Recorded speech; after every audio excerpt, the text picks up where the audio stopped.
Hello guys, papasok ka tayo na ngayon ng barko papuntang Katiklan. Yan si Sir Dikong mo. Follow niyo yung YouTube na guys, Dikong guys. Yan. Motovlog. Dikong Moto. Philippine tour yan, siya lang mag-isa oh. Yan, Sir Dikong guys oh. Yan, si Sir. Tsaka yung mga gwapong kasama rito. Yan. Hi guys, Hello guys, vlog ba to? boarding na tayo.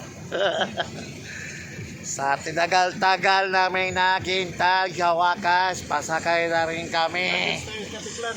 Hello? Oh.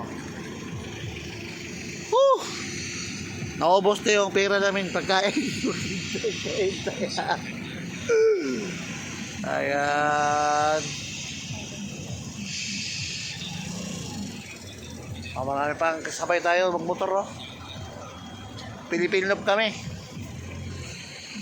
Pero wala kaming papel. Sir lang meron.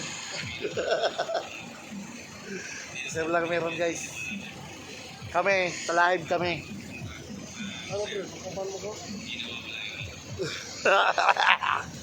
Okay, good. Tawid ba tayo? Muntik pa kami maiwan. Bakit? Bakit?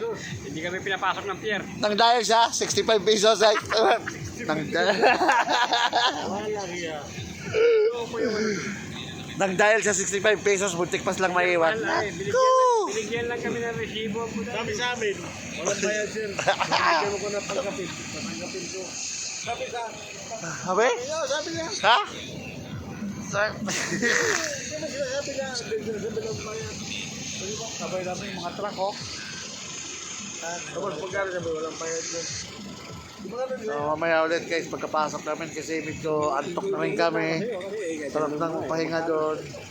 Para makatulog para bukas back naman kami ng Aklan Road. Ayan. Yow! Babu!